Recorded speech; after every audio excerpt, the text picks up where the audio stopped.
இந்த மாதிரி ஒரு கிளாஸில் 3/4 கிளாஸு பச்சைப்பருப்பு 3/4 கிளாஸு அரிசி போட்டுக்கோங்க. பச்சரிசி போட்டு இந்த மாதிரி கழுவிட்டு அதுக்கு 3 கிளாஸ் தண்ணி வைங்க. பொங்கலுக்கு 1 கிளாஸு அரிசி பருப்பு எல்லாம் சேர்த்து 1 கிளாஸு, அதுக்கு 3 கிளாஸ் தண்ணி ஊற்றுங்க.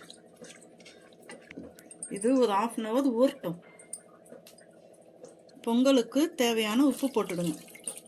அது ஊறினா சாஃப்டாக இருக்கும், நமக்கு சீக்கிரமாக வெந்துடும், நல்லா சாஃப்டாக இருக்கும். அதுக்கு தான் ஒரு 1/2 hour ஊற வைக்கணும். எதுவுமே கேஸில் வச்சு ஒரு 2 ஸ்பூன் இதுலேயே எண்ணெய் ஒடுக்கி போட்டுடுங்க. அப்போ தான் பொங்கி வராது.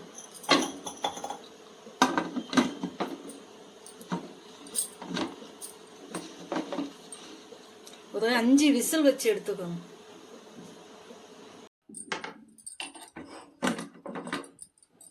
சாதம் நல்லா வெந்து போச்சுக்கலாம். இப்போ இதை இறக்கி வச்சுட்டு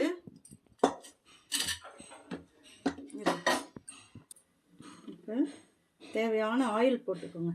எண்ணெய்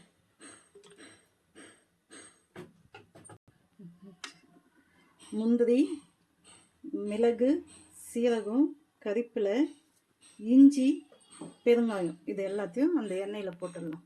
எண்ணெய் நல்லா காஞ்சோன்னே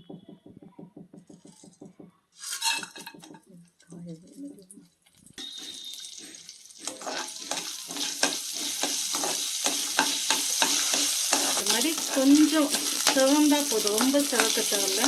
அது முந்திரிலாம் கொஞ்சம் லேசாக கலர் வந்துருக்காங்க போதும். இந்த ஸ்டேஜில் இந்த சாப்பாடை இப்படி போட்டுக்கணும். கரெக்டாக இது 1க்கு 3 தண்ணி இப்படி நல்லா கலந்து வைக்கணும். கேஸை ஸ்லோவில் வச்சுட்டு அது சூப்பராக வந்துடுச்சு பாருங்கள் பொங்கல். அவ்வளோதான், ஈஸி பொங்கல்னால். ஒரு 1/2 மணி நேரம் 1 மணி நேரம் ஊறுச்சுன்னா உங்களுக்கு சூப்பராக ஆகிடும், சாஃப்டாக. ஒரு ஸ்பூன் நெய் வேணும்னா போட்டுக்கோங்க. சும்மா ஒரே ஒரு ஸ்பூன் போதும்.